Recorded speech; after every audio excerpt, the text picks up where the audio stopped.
Welcome back to the deep dive. Today we are strapping on the specialized jellyfish masks and jumping into the high stakes, high current, and highly controversial world of ultra endurance swimming. We are. Our subject is Diana Nyad, a name that's just synonymous with extraordinary ambition, with resilience, and, the relentless pursuit of what seemed like an impossible 110-mile dream. It really did.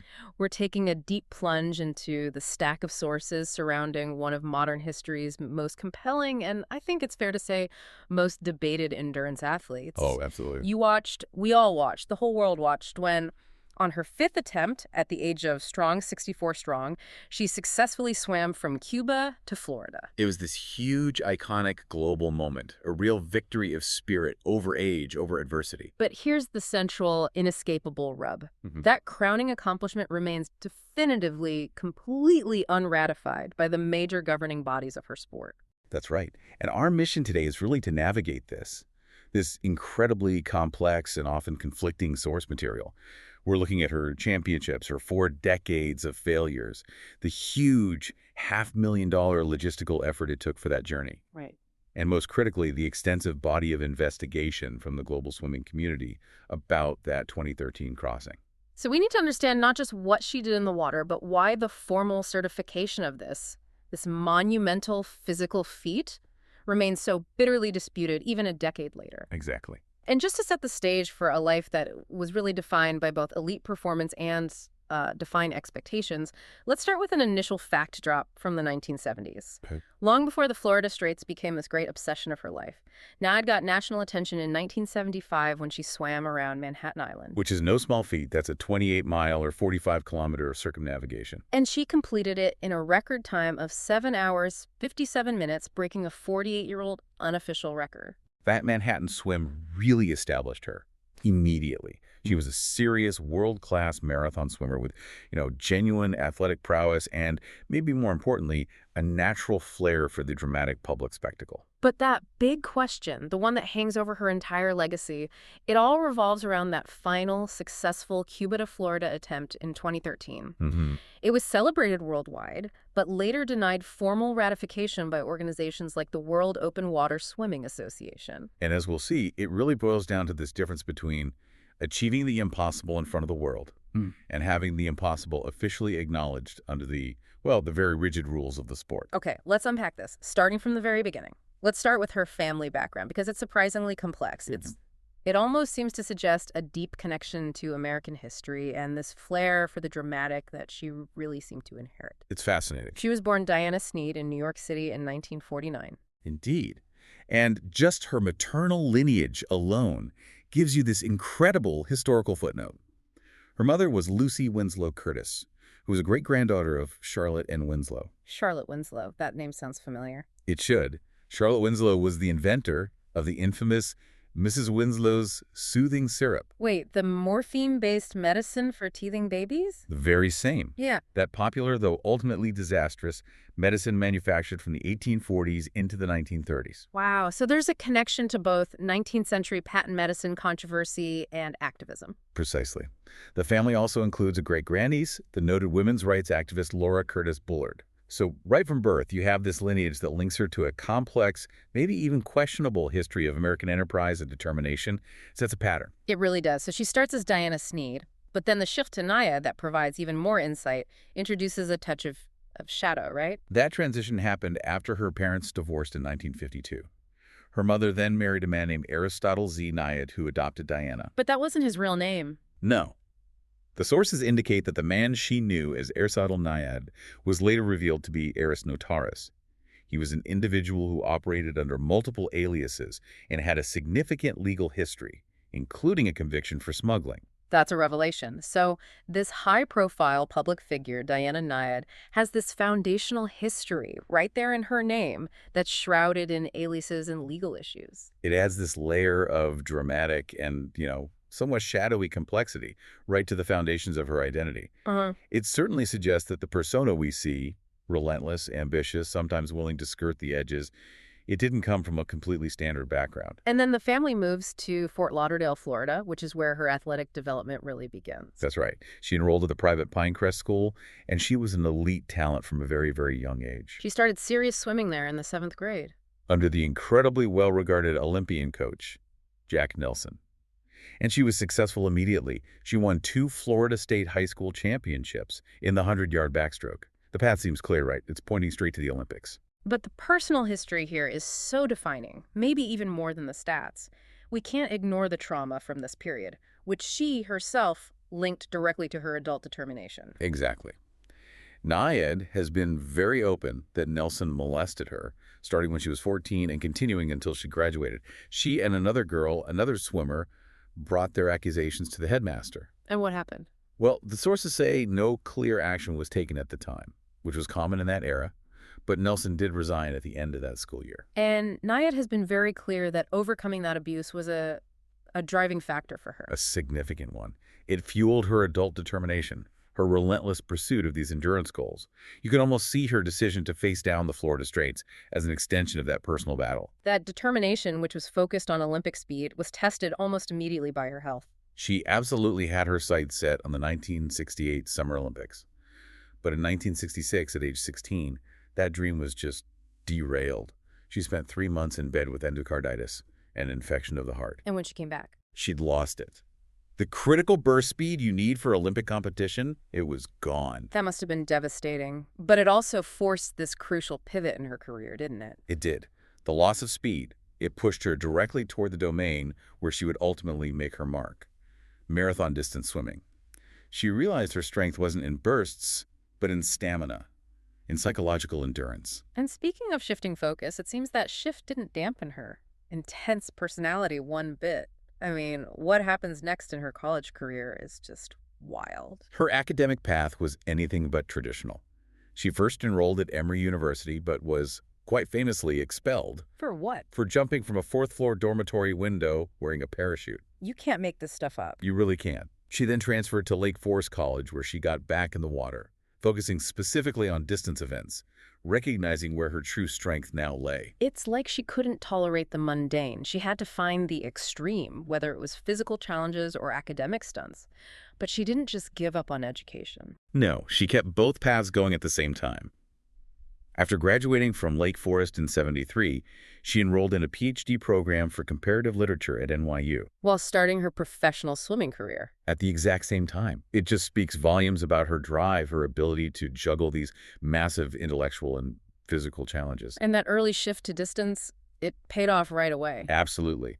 Her first major race was a 10-mile swim in Lake Ontario in 1970. It was a huge success.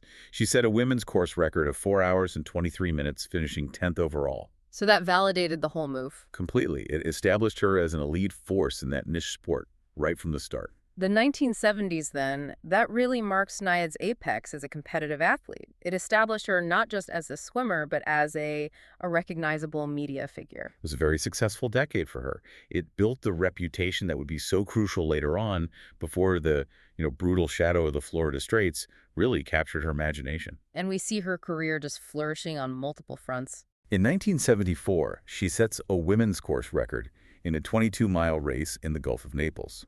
Then, the next year, you have that highly visible circumnavigation of Manhattan. The one we mentioned. Under 8 hours. That was so important, not just as a physical feat, but because it made her name recognizable. She was a record breaker. Right. And beyond the swimming, she was clearly building this significant media presence, something that would be, well, absolutely crucial when she made her huge comeback decades later. She was already writing books by then. She was. Her first book, Other Shores, came out in 1978. And her ability to articulate her own struggle made her immediately compelling to the media. She hosted a public radio program, The Savvy Traveler. A contributor to All Things Considered Marketplace. A regular on CBS News Sunday morning. This media profile was really a double-edged sword. It magnified public interest in her later attempts, for sure, but it also subjected her to far more intense scrutiny. And her status was formalized in 1978. She was inducted into the International Marathon Swimming Hall of Fame. Yes. But 1978 also brought the first brutally formative encounter with a challenge that would define the rest of her athletic life. Yeah. The Cuba to Florida crossing. Which raises that important question. Why this specific challenge? It's 110 miles. It's notorious for the Gulf Stream currents, the water temperatures, the sharks, the jellyfish. Her first attempt, at age 28, came just a year after the U.S. lifted Kennedy-era travel restrictions. So it had this political significance, too. It was a diplomatic frontier as much as a physical one. And for this first attempt, she used a key piece of gear that becomes a central point of comparison later on, the shark cage. That's right, a very large, imposing 20 by 40-foot steel shark cage. And while it offered, necessary protection from predators, the cage itself became a huge physical hazard when the weather turned. So the solution to one problem became the source of another. Exactly. And the failure of that 78 attempt was swift and dramatic. After nearly 42 hours, she'd covered about 76 miles. But she had to get out. She was forced out. Strong easterly winds created massive 8-foot swells, and the conditions were literally slamming her against the steel cage. Ouch! And at the same time pushing her dangerously off course toward Texas instead of Key West. It was just a complete environmental defeat. And just to be clear, using a shark cage like that immediately classifies a swim as assisted in the strictest sense, right? Oh, absolutely. Yeah. Traditional unassisted marathon swimming is just you, the water, and a standard swimsuit. The cage fundamentally alters the terms of the challenge. Okay, so moving on. Her last competitive swim before the big comeback was in 1979. Yes. On her 30th birthday, she swam from Bimini, Bahamas to Juno Beach, Florida. And crucially, this one was done without a shark cage or a wetsuit. So much closer to the traditional rules. Exactly. But interestingly, this swim kind of foreshadows the documentation issues that would plague her later.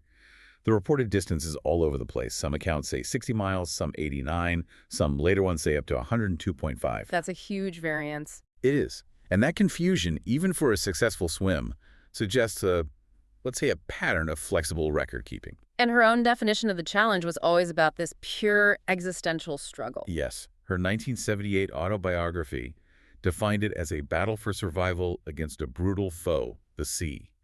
The only victory, in her words, is to touch the other shore. That perspective explains so much about the psychological investment she had in the Cuba swim. It wasn't just a record. It was a defining existential objective that she had failed to meet, and she never forgot it. Okay, so let's fast forward 3 decades. Diana Nyad, now at age 60 in 2010, announces her comeback. She's reigniting what she called the extreme dream. What was the motivation for this return, especially at her age, after failing so definitively 33 years earlier? The motivation was all about age, resilience, and inspiration. She said it herself, to prove to the other 60-year-olds that it is never too late to start your dreams. And she often framed the sheer scale of it, right? Equating the 110 miles to swimming the English Channel 5 times. Exactly. This was not a modest goal. It required this massive physical and logistical preparation, unlike anything she'd done before. And the preparation was just immense. It felt more like a scientific or military expedition than a sporting event. That $500,000 price tag really underscores the scale. Oh, for sure. The training alone was exhaustive. We're talking 8 to 14-hour-long swims every other week, just to simulate it. And she had to physically change her body. She did. She strategically bulked up, gaining about 15 pounds. This was necessary to counter the inevitable body mass loss and the thermal regulation problems during a swim that's going to last over 2 full days and nights. And the operation itself. A 35-foot fishing vessel, multiple kayaks, a 35-person support team. That $500,000 estimate seems entirely believable when you break it down. Let's pause on the tech for a second, because crossing without that 1978 shark cage meant they had to devise sophisticated solutions for the 2 biggest threats: sharks and currents. That's where the logistics become the true marvel of the operation. So let's start with navigation. The current defeated her in 78 and was a major factor in the later failures. How do you keep someone on a straight line in the Gulf Stream without touching them? It's incredibly difficult. The Gulf Stream is relentless. So their solution was the development of this crucial submerged guide streamer. What was that? Think of it like a 10-foot-long lane line, but it's deployed from a slow-moving catamaran, and it stays about 5 feet under the water. So she could just follow it. She could just follow it. Yeah. It was weighted, designed to be visible, and at night it had a string of red LED lights. This piece of equipment was revolutionary for the attempt. It basically neutralized the current as a navigational hazard. Okay, that handles the current. What about the marine life? The sharks, those devastating jellyfish. For sharks, they used tech and people. She had kayakers with electronic shark repellents, shark shields. They also had dedicated shark divers on standby. But the bigger problem was the weather window, right? The summer doldrums.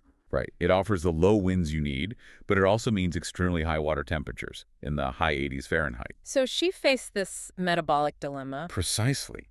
The warm water would severely dehydrate her in the first half of the swim, but as her body temperature naturally dropped over 50-plus hours, she would still face the threat of hypothermia in the second half. A constant battle. And despite all this prep, the first 4 attempts of this new quest were all failures. It just showcases this incredible, almost stubborn resilience. Let's just walk through them. The second attempt in 2011, at age 61, ended after just 29 hours. Strong currents, but also a severe asthma flare-up. So her own body gave out. Right. Debilitating shoulder pain, respiratory distress. They had to pull her. And the third? The third attempt, later that same year, was the jellyfish. 41 hours in, she was hit by devastating jellyfish and Portuguese man-of-war stings. They're not just painful, they can cause immediate respiratory distress. They had to pull her for medical treatment. And the fourth? The fourth attempt in 2012, she got further, but was stopped by a combination of 2 tropical storms and 9 more jellyfish stings. The Straits were just proving to be an almost unbeatable foe. That is 4 definitive failures across 35 years. Which brings us to the 5th and final attempt in 2013, the one that worked. And it worked largely because of one crucial modification aimed specifically at the jellyfish. The protective gear. Exactly. A full set of specialized equipment. A silicone mask, a full bodysuit, gloves, and booties. This gear, in addition to all the other support, was instrumental in allowing her to stay in the water for the necessary 53 hours. So on August 31st, 2013, she starts her 5th bid. And she reaches the beach in Key West on September 2nd. About 53 hours of continuous swimming. 53 hours. The physical strain is unbelievable, but the mental endurance. What did the sources say about her psychological process? She gave some incredible insight. She said to cope, she would actively work through detailed memories of Stephen Hawking books, sing songs endlessly, count numbers, anything to keep her mind from disintegrating. And then came the classic moment, the hallucinations. Yes, a sign of extreme exhaustion and dehydration. She specifically mentioned seeing the Wizard of Oz and the yellow brick road appearing before her in the water. Wow. Imagine that. Swearing for over 2 days, and the only thing keeping you sane is the vivid image of a fictional path to a magical city. It speaks volumes about the level of psychological fortitude this kind of feat requires. The moment she walked onto Smathers Beach, the world just hailed the victory. She became the 3rd known person to cross the Florida Straits. But the other 2, Walter Panish and Susie Maroney, both used shark cages. Panish even used fins and took rests. So Nyad's swim was declared the first unassisted crossing without a cage. But despite that achievement, controversy mounted almost immediately. And this is where it gets really interesting. The skepticism didn't come from a rival. It came from the marathon swimming community itself, demanding verifiable data. GPS history, current data, weather logs, feeding logs. And when those details were scrutinized by organizations like the World Open Water Swimming Association, WRWSA, the reasons for not ratifying became clear. They became very clear. So let's break down that institutional rejection. Why did GWSA never formally certify the accomplishment? The reasons were numerous, they were systemic, and they were all focused on documentation, oversight, and integrity. We can break them down. Okay. First, lack of independent oversight. The crossing was not conducted under the supervision of any organized sporting association. Yeah. That is a standard, non-negotiable requirement. So they ran it themselves, outside the formal structure. Yes. Second, the documentation issues, and this is the big one. The observer logs were incomplete. Specifically, there was a critical 9-hour undocumented gap during the overnight period. A 9-hour gap. For the listener, why is that fatal to a ratification? Why can't we just assume she kept swimming? Because the rules of unassisted swimming are hyper-stringent. The only way to prove a swim was truly continuous and unassisted is a chain of custody. A continuous visual record, logged every 15 to 30 minutes, confirming the swimmer was never touched, didn't rest on the boat, nothing. A 9-hour gap shatters that chain of evidence. It allows for the possibility of anything. Anything. Resting, being towed, unauthorized assistance. Yeah. And without the logs, the governing body has no basis to verify the claim. In this sport, if it's not documented, it didn't happen by the rules. Okay, what's next? Third, conflicting reports. The WWSA report noted conflicting crew accounts about what happened during those crucial undocumented hours. So the testimony wasn't even consistent. No. Fourth, the dubious rules. This is maybe the most embarrassing point. Her team asserted the swim followed the rules of an organization called the Florida Straits Open Water Swimming Association. Again, It didn't exist at the time of the swim. you're kidding me. It suggested an attempt to invent a set of rules after the fact that their swim could satisfy. That is a massive red flag. A huge one. Which leads to fifth, the claim of fraud. The severity of the findings was so high that the WFSA report cited direct allegations of backdated and falsified documentation. So it moves beyond incompetence into potential deception. Exactly. And sixth, revoked record. The findings were so persuasive that Guinness World Records, which had initially certified the achievement, formally revoked its certification after considering WBOSA's report. Wow, that is a systemic failure documentation. But the debate also shifted to whether the swim was assisted, even if you ignore the gap. Yes, the focus shifted to the gear itself. Okay. The debate centered on things like crew members touching her during feeding, which is prohibited, but mostly. The jellyfish suit. The full protective gear, the Yeah. silicone mask, the bodysuit, gloves, booties. Traditional rules forbid that because it can provide thermal advantage, streamline the body, or just, remove the fundamental struggle against the environment. Which presents this fascinating ethical conflict. How did Nyad's team defend using it? I mean, the jellyfish had nearly killed her before. Her defense was entirely about necessity and survival. She argued the Florida Straits are uniquely lethal in a way the English Channel is not. She believed wearing the suit was a life-and-death measure that superseded the sport's traditions. It's a compelling argument. But for the institutions, if they allow the suit, where do they draw the line next? That's exactly their fear. Once you allow full-body suits and masks, you've moved the sport away from its traditional unassisted core.